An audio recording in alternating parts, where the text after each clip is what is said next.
Lo prometido, la carta bomba de Cristina Fernández de Kirchner dirigida a la Corte Suprema, al máximo tribunal, que lo primero que me despierta, lo taparon a Rosati ahí, pero lo primero que, ahí está, lo primero que me despierta la pregunta es, ¿por qué está Lorenzetti en el, no sé si tiene que ver esto, pero ¿por qué está Lorenzetti en el medio? Claro, es el lugar que habitualmente ocupa la presidencia. Claro. El medio, en este caso, bueno, hemos elegido una foto acorde a lo que ha sido la carta.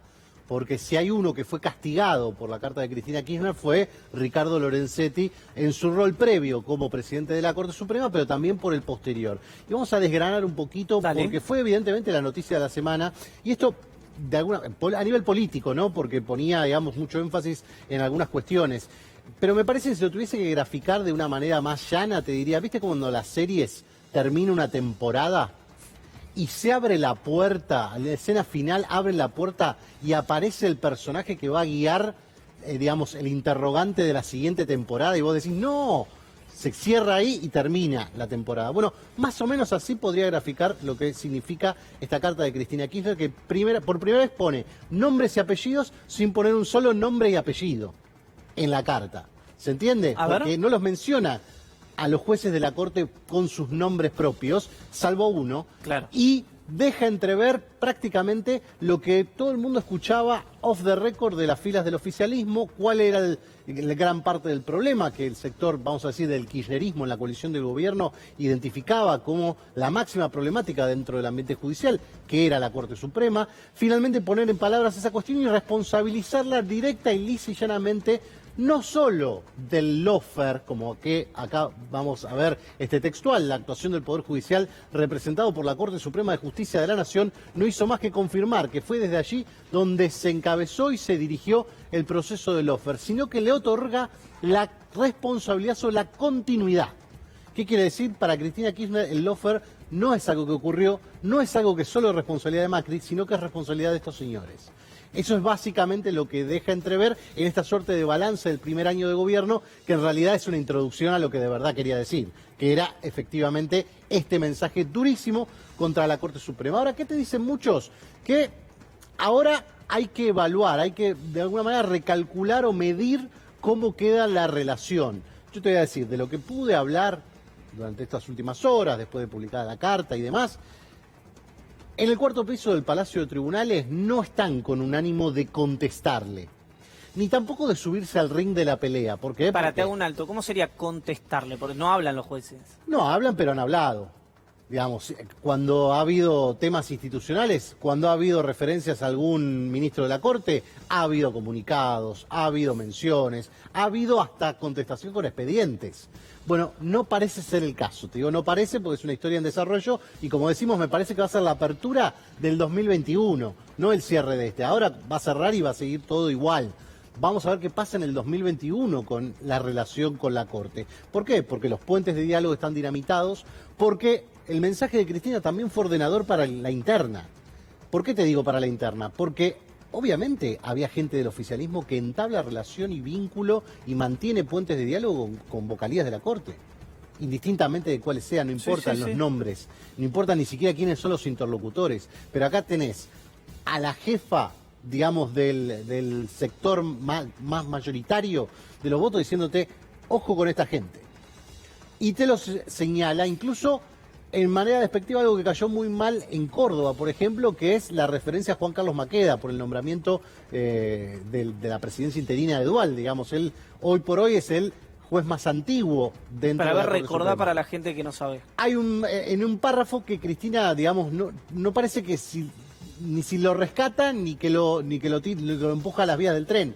Pero dice, recuerda que Juan Carlos Maqueda, que proviene del peronismo cordobés, fue nombrado por Eduardo Dual en su breve interinato. Una suerte de recordarle el origen del peronismo cordobés, además que siempre ha tenido tensiones con el kirchnerismo, y recordarle que fue nombrado en el breve interinato de Eduardo Dualde, con lo cual quedaba medio en el aire flotando si era en realidad un elogio, una referencia o una crítica. Que yo sepa, no tiene un especial mal concepto Cristina Kirchner del Pato Maqueda. Pero igual a mí hay algo que siempre me llama la atención, Gaby, que yo lo escucho cuando vos venís con la información acá, y sé que es una información muy pero muy buena, que es que a la Corte le molesta los datos, es como los datos históricos, ¿no? Es como si acá dijéramos, bueno, Gabriel Morini, que trabajó en tal programa, en tal otro, y desde el 2019, entre otras cosas que hace, es columnista judicial o de Hagan Algo, una parte central del programa. Y vos te enojás y decís, che, pero cuando se recuerdan, por más las consideraciones jurídicas que hagamos y personales y políticas sobre las tres personas que voy a mencionar, se recuerda que el doctor Rosati y el doctor Rosengren aceptaron entrar en comisión. Digo lo de las consideraciones porque incluso sé que los podrían llegar a argumentar eso. Y que el Pato Maqueda lo nombró Duhalde en su interinato. ¿Por qué eso es un demérito? No, bueno, no, digo, estamos leyendo finito el contexto. Claro, pero por eso yo pongo el ojo, lo ponemos sobre Cristina, porque es la que publica, pero en la Corte. Es decir, cuando molesta eso, ¿significa que entienden ellos en que sus propios orígenes tienen menos lustre o menos prestigio o menos institucionalismo el que deberían tener? ¿O por qué? No creo en ese punto, sino concatenado a todo lo demás, ¿no? Si te tiran la responsabilidad del lofer, te tiran la responsabilidad de la continuidad, que además, ahí dice, aún continúa, pero además te dicen básicamente que sos el garante de la impunidad del macrismo. Porque ahí también es parte de la carta de Cristina que no solo hay una continuidad del lofer en contra de los que eran exfuncionarios y ahora, o algunos siguen siendo exfuncionarios y otros forman parte del gobierno, sino también que se garantice, se protege y se garantice la impunidad a los funcionarios macristas que durante su gobierno no dejaron delito por cometer. Y ahí me parece que Cristina Kirchner ilumina un apartado que es bien interesante. Obviamente en su cariz político lo maneja. A continuación de esto, dice, no sería de extrañar que ahora la Corte empiece a dar una suerte de fallos adversos a nivel económico contra el gobierno y que lo busque hacer fracasar. Ahora, obviamente, eso es parte de todo, digamos, el relato que viene acompañando esta misma carta.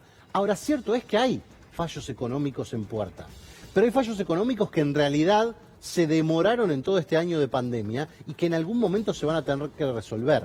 Y te lo traigo aparejado con una discusión que es, yo ya tanto del atraso de algunas cosas, estamos hablando de coparticipación, estamos hablando de lo que se le tiene que pagar a la provincia de Santa Fe, que es la única que todavía tiene la discusión ahí en la Corte. Sí va a haber otro tema con el asunto de la movilidad jubilatoria, pero de Macri, la de 2017. Obviamente todo eso son impactos de caja tremendos, porque imagínate pagar una sentencia como la de Lucio Blanco en el gobierno de Macri, fue un impacto de caja, o sacarle el IVA, pedirle a las provincias que saquen el IVA para hacer la campaña electoral, cosas que le salió mal a Macri en ese momento y la Corte fue la responsable. ¿Qué pasaría ahora si alguno de esos casos tiene resolución? Obviamente un impacto de caja, lo cual sería a todas luces por el estado macroeconómico sería grave. Pero te agrego otra discusión de coyuntura. ¿Por qué? Porque la coparticipación es netamente de coyuntura, de estos días. Y el viernes pasó casi desapercibido, pero el presidente del Banco Central, Miguel Pelle, como contamos acá en algún momento, fue a la Corte Suprema y pidió una medida cautelar. ¿Contra qué?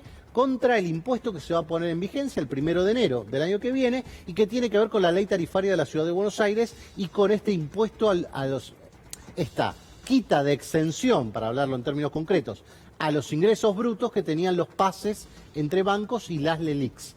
¿Qué dijo el Banco Central? Primer aviso, esto atenta contra nuestra política monetaria, no lo haga. La Reta lo aprueba.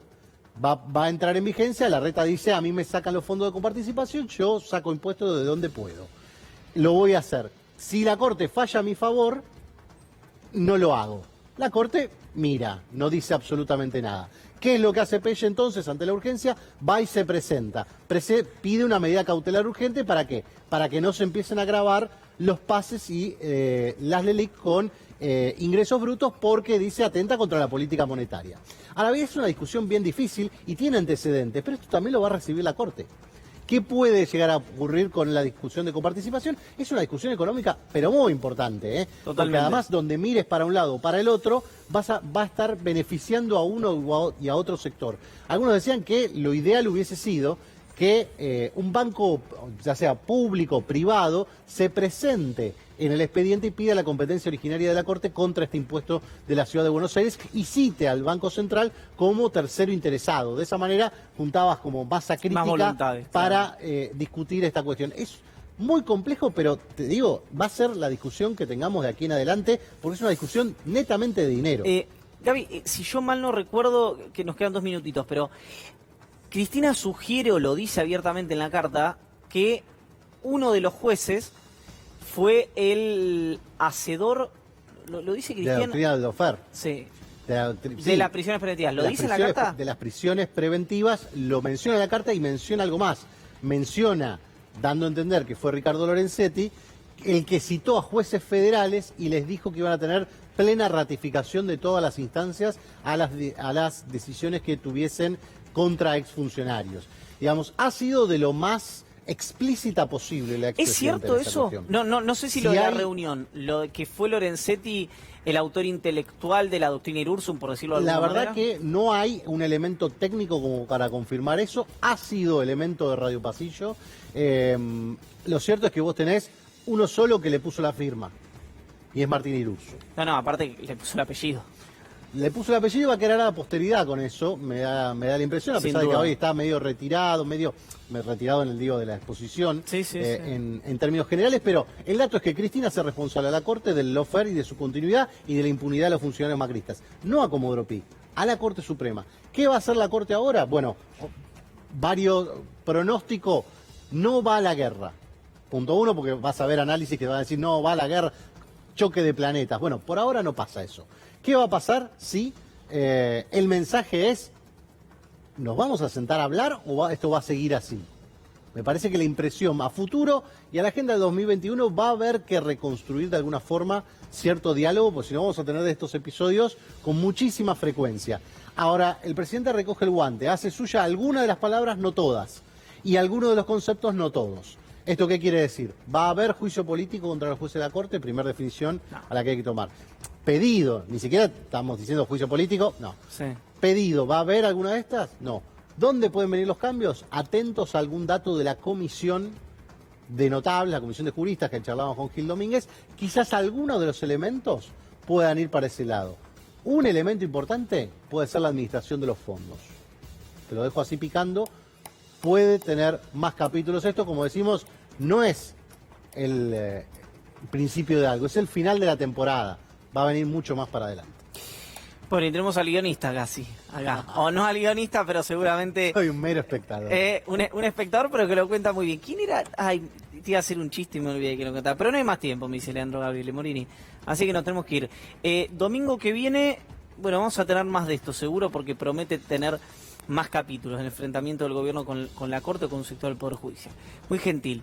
Y a ustedes también, que están del otro lado, muchísimas gracias por habernos acompañado. Se quedan en la continuidad de C5N con Abigail.